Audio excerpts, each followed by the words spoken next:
So, this is going to be a very personal video, very dark stuff. In this video, I'm going to talk about the period of my life where I came the closest to So this was, I think this would have been between November of 2019 and February of 2020. So, as I discussed in my previous video,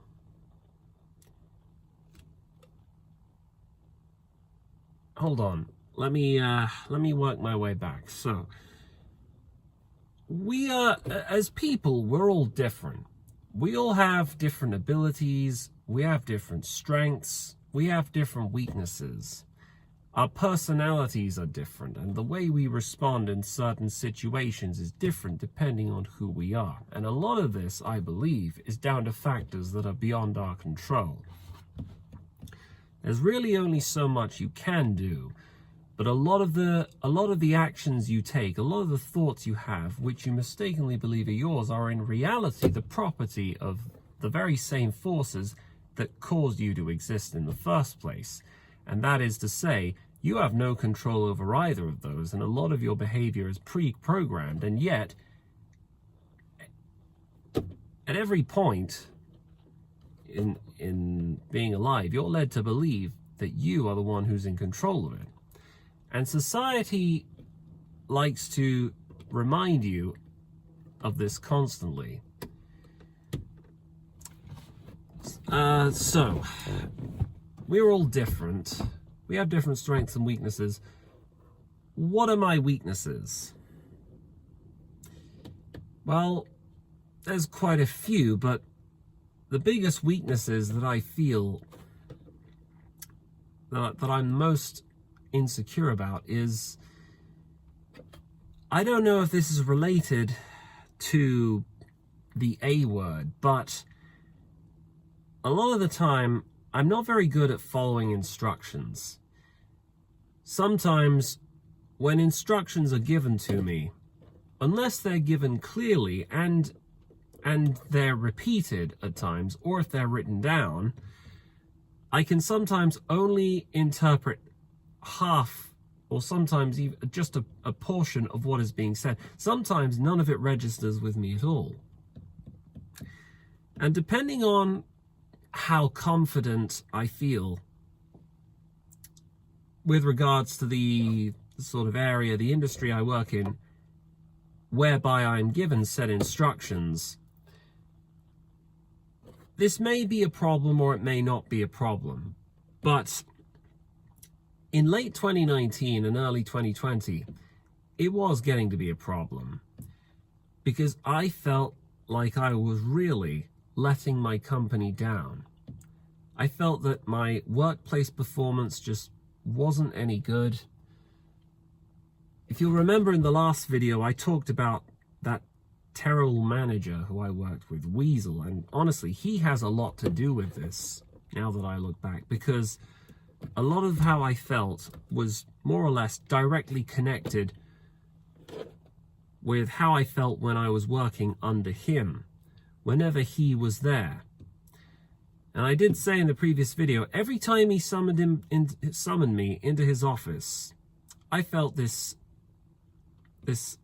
unmitigated feeling of dread, because it was never for a good reason. He rarely, if any, he rarely ever said anything positive about my conduct or my behavior. He was selective, he was picky, he was quite restrained when it came to giving praise. I can't even remember if he ever did praise me, but he certainly gave me a lot of criticisms. And the way he treated me, looking back, it was totally inconsistent with how he treated the other workplace colleagues there. And this had been happening over a period of months. And it hadn't really occurred or registered with me at the point that he might have been the problem.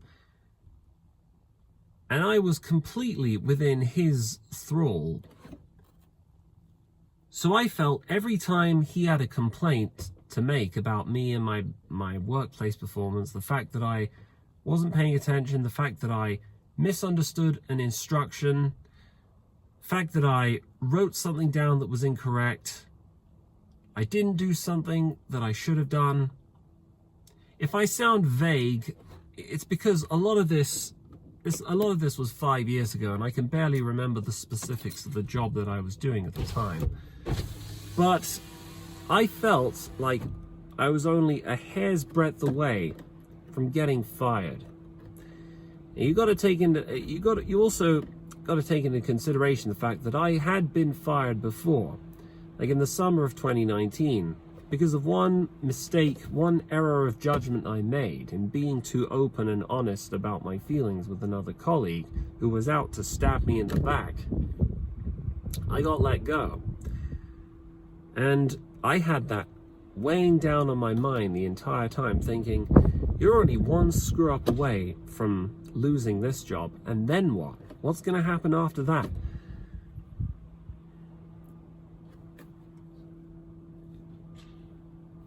So, missing out on communication and instructions. I think some people can shrug this off like it's no big deal, like it's just a casual personality trait, but in my case, it has been following me around everywhere like a specter of death. And it's not simply the fact that I sometimes miss out on instructions, it's also the fact that my memory at times isn't totally 100% reliable. Like if I'm asked to recall information that was given to me, sometimes I only partially remember it, or sometimes I remember it incorrectly. In looking back, there was one time where, when I was 15, I was asked to take part in a breakdance routine. Some girl who was trying to raise money for, I can't remember what it was some kind of charity cause. She'd given the time and date for the event, and I was so sure that I had the time and event checked out, but I turned up an hour later than it was actually happening. And when I looked back on the Facebook page where the event was being advertised, I felt as though people have a word for this, by the way, Mandela effect. You know, this idea that certain details through history are altered, and you seem to be the only person who's conscious or aware of it. Well, that's how it felt for me. But anyway, ever since, there have been incidents like that throughout my life that have convinced me that sometimes these things happen, and there's no realistic way I can prepare myself for it, other than just obsessively taking notes, repeating stuff to me, repeating details, muttering to myself. Basically, I can't take my own memory for granted. I can never be 100% sure of anything. I have to second guess my own thoughts and my own memory sometimes, and I am not convinced that this is the typical normal experience. Is that what most people have to do? Do most people have to fact check their own recollection of events? Do most people have to question their own visual memory? How do they do that without going insane? Well, until I hear an answer back from that, I am convinced that this is a me problem, and it's left me feeling completely isolated, because I don't think anyone, well, maybe there are others who have this, but I never felt like I could truly relate to any other person, because as far as I'm aware, I don't have any clinical brain damage. I'm sure if I underwent a test, the test results would come back negative. I don't experience any seizures or migraines. I do get headaches, but doesn't everyone? I don't experience any seizures or blackouts or fits of psychosis. So I don't think brain damage is the realistic explanation for what's going on. But it would be so much more convenient if it could. But anyway, that's the most unsettling thing about this. It's that I can't always rely on my visual and auditory memory. My processing skills leave a lot to be desired. And I don't know how to describe all this to an employer in a way that will make him understand and convince him that I'm still worth taking on the job and that I'm not lazy or unreliable or that I never listen. Because those are not the things that employers want to hear. Nobody is queuing up to hire disabled people. And that's just the reality of it. And people don't want to... People get upset sometimes if you forget their names. But anyway, that's... honestly, if forgetting people's names was the worst of my troubles, then my life would be so much easier. Because, I mean, lots of people forget names. But anyway, the situation was this. I had been totally convinced that I was performing really badly at my place of work. My manager, Weasel, was giving me shit. And all the things that he said about me, you know, they were not unique criticisms. I'd had them before. They connected finally with a lot of similar experiences I'd had throughout my life. So essentially, I felt like my own conscience was gnawing away at me, saying, "You're just not good at this. This is going to be the rest of your life. You're going to go through life. You're going to be forgetting minor things. You're just not reliable. Maybe you deserve to get fired." And I was totally sure that was going to happen. Realistically, I feared I was going to lose my job. And it made me sick with worry because I didn't know how to prepare myself for what would happen if that happened. And compounding this issue was the fact that I really wasn't getting on well with my roommates at the time. I've already talked about Jamie and his white trash girlfriend, but yeah, they were giving me a lot of shit. They were nagging me for minor things. Again, I mentioned this in my previous videos, but I'm just not a people person. I wasn't designed to live with other people. I always do the best I can to make people like me, but it's never enough. People will always find fault in or take issue with the things I do. When I don't know, if I make too much noise in my bedroom, if I leave things lying around that I'm not supposed to, I don't clean this or clean that. Because people rarely ever communicate their grievances to me face to face. What they do is they tally them in secret. They wait for the right opportunity, and then they just unload them all on me in a 1, 2, 3, 4, in a flurry of punches. And up until they do it, I'm given the misleading impression that everything's going well. Because I haven't got the energy or the spatial awareness to pick up on things like group dynamics or politics. I rarely ever find out that everyone around me hates me until it's too late. And over the course of years, this has led me to develop a sense of paranoia where I can never truly be sure that everyone around me doesn't secretly hate me or find me annoying or irritating. There's just no realistic way for me to convince myself otherwise. And if that is the case, if it is true that everyone around me hates or dislikes me, it's got to be because of something that I'm doing. the fault cannot be with them. That's another thing that my own experience has basically taught me to accept. A lot of it at the root, at the very stem, the crux, the stem of the issue, it all stems to the fact that I'm just not that aware. I'm not that self-conscious of how I come across to other people. And it hurts. It's not for want of trying that I tend to act and behave in the ways I do. I always do the best I can, but I can only do so much, and I'm understanding of other people when they make mistakes. I give them multiple chances, and I'm open and upfront with them. And I only lose my patience and temper with them if I explain clearly to them what they're doing wrong, and they continue to do it wrong anyway.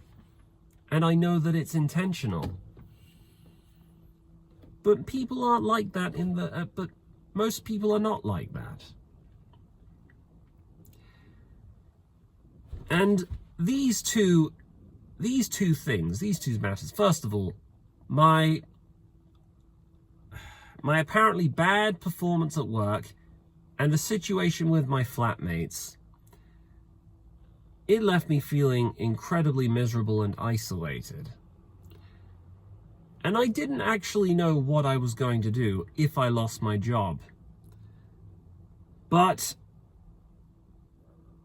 for the reasons that I've described up until now, I was basically convinced that my life may as well have been over, because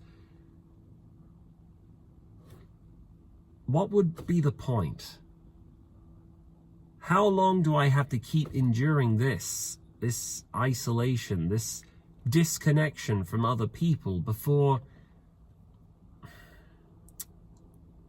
I decide I can't take it anymore? I was 25 at the time, and I'd had plenty of dark thoughts before. I mean, I'd had dark thoughts of ending my own life, at least since going back in my very late teens, since I was 19. But around this time, especially considering that all my family was in another country, I was actually seriously beginning to consider it. And it actually got to a point where I went to a DIY store. It's quite a well-known DIY store. It's called Canadian Tire. And contrary to what the name suggests, they actually sell a lot of different things, not just tires. I bought myself a polypropylene rope, and I also bought myself a bag of chocolate M&Ms. The reason I bought the M&Ms is because I was nervous and worried that if I just bought the rope and nothing else, the cashier would look at me and ask questions like, what are you going to do with this rope? And I didn't want to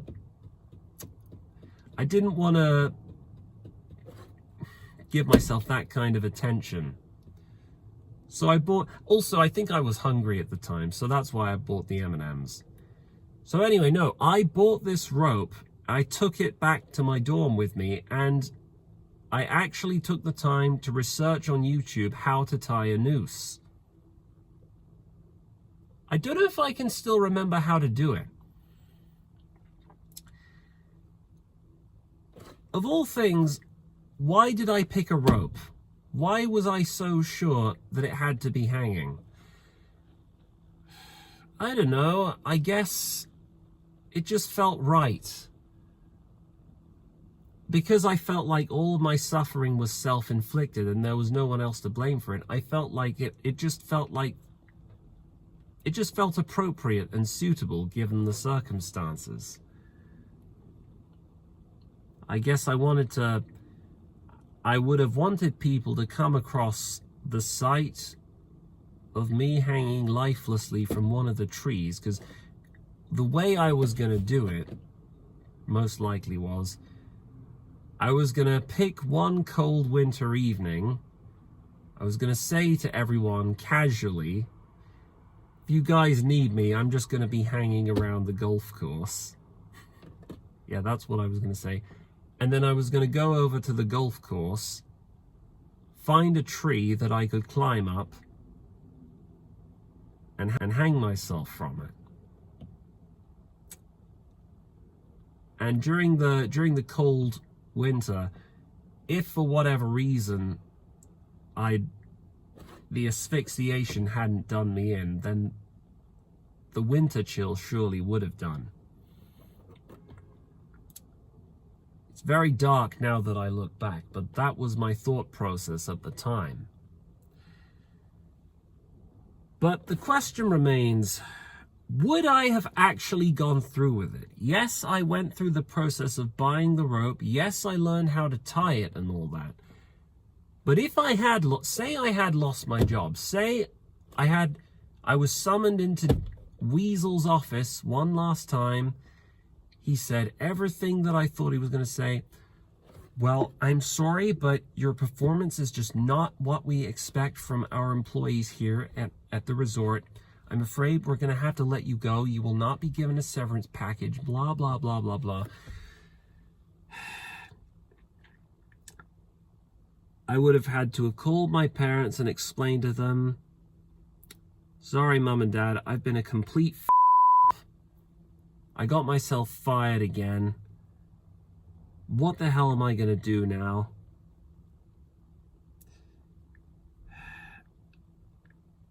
But actually, the more I think back on this, the less certain I am that I actually would have gone through with it, because you got to understand, hope is a dangerous thing. If you guys, that's a memorable line from The Shawshank Redemption, but it is true. Hope is a very dangerous thing. As long as the possibility, the hope that things can get better, that your life can change, as long as a slither of that hope remains, you will clasp and gnaw at it, whatever the cost. And it is not until there is no hope left and that the future, your outcome is absolutely decided and certain. It is only until then that you will end it, but not before then. And it's likely, looking back, that if the worst had happened, if I had called my Mum and Dad, explained the situation to them, they'd have felt sorry for me. They'd have told me, assured me, it's not your fault. You did the best you could. You were very brave to do this in the first place. And they would have transferred me the money I needed to take the Greyhound back to the Toronto Pearson Airport, and I'd have flown back home, and, well, I'd be living back with them again. Which, incidentally, is more or less what happened.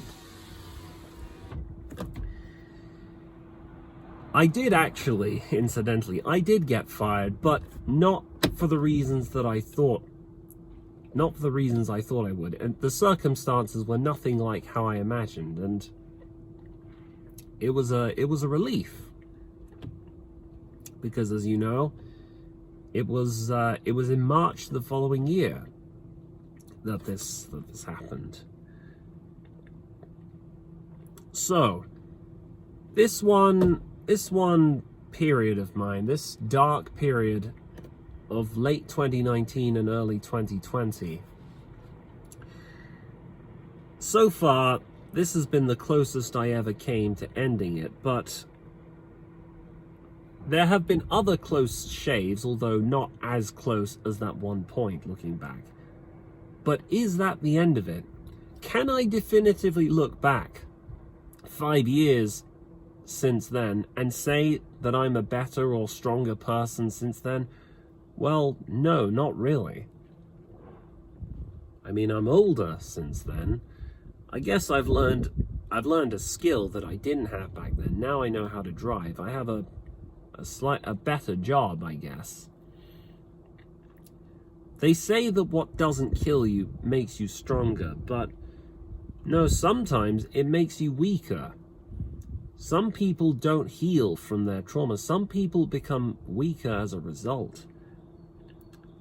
A lot of the received wisdom that we get from society, I am totally convinced that a lot of it is either fake, or the people who genuinely believe it, they're essentially a different species to people like me.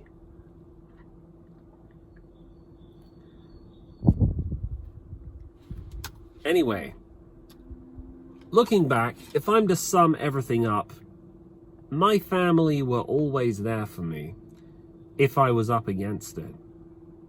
Both my mum and dad, all they wanted was my happiness, and it's arguable, and it could be argued that maybe they didn't go about it the right way, but they were always there for me. We were always speaking via Skype every weekend. They were always wishing me well. I was always in their mind and their prayers. And it would have absolutely devastated them if I'd actually gone through and done what I set out to do. And I think for that very reason, I don't think I would have managed it. But what would happen if my parents weren't there? I mean, it's been nearly a year since my father passed away. What's going to happen when I lose my mum too? I won't have any next of kin to be there for me, to be around and shield me from the blows that life will eventually throw at me anymore. In other words, if I find myself in another situation like that again, well, I'll basically have the carte blanche to do what a lot of the time what I've always secretly fantasized about doing. Sometimes my life is kind of like a thread, and if I'm not careful, the thread can snap. I don't think that I'm a strong or brave person for talking about this, because not everyone goes through this. I know that mental health is at an all-time low for most people, but not everyone approaches the same situation the same way. Not everyone interprets the same events through the same eyes. Not everyone reacts and responds the same way when they're presented with a certain situation. And not everyone is in a situation where they doubt their own memory, or they have a condition where they can't form good, lasting connections or relationships with other people. Not everyone is, for want of a better term, intellectually disabled and bad at making friends.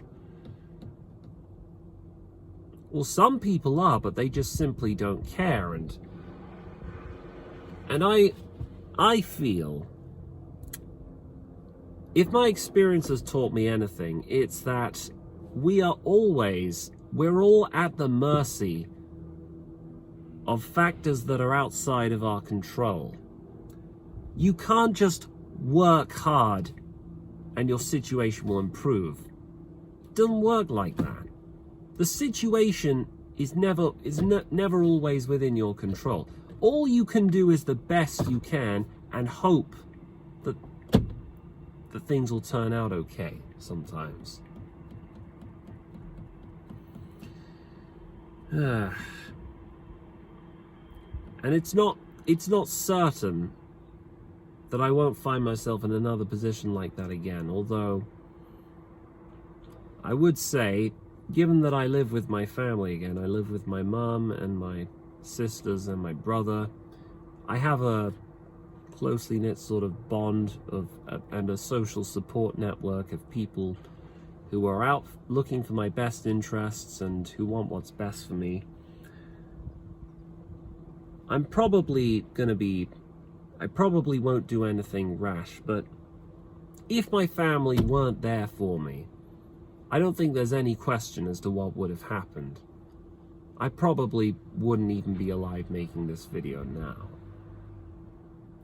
Anyway, aside from that, another important thing that this experience taught me is that it's easy to take your family for granted, but your family are sometimes, they're the only ones who will be there to protect you. And it's easy to forget that, but it takes an experience like the one I had, being away from your family for an extended period of time. Sometimes that is the only thing that can teach you how difficult it is without your family. So you shouldn't always take your family for granted. We're not designed to be alone. There's a reason that solitary confinement is considered a crime against the Geneva Conventions and a violation of human rights. And we're not as strong as we make ourselves out to be. So anyway, that was part 7. I think it's part 7, yeah. Part 7 of my Canada video series. And in the next video, which I think will be the last, I'm going to finally talk about the end of my stint in Collingwood, the pandemic, and my flight back home. Anyway, you guys take care and be well. This has been Tracking. I'll see you guys later. Take care.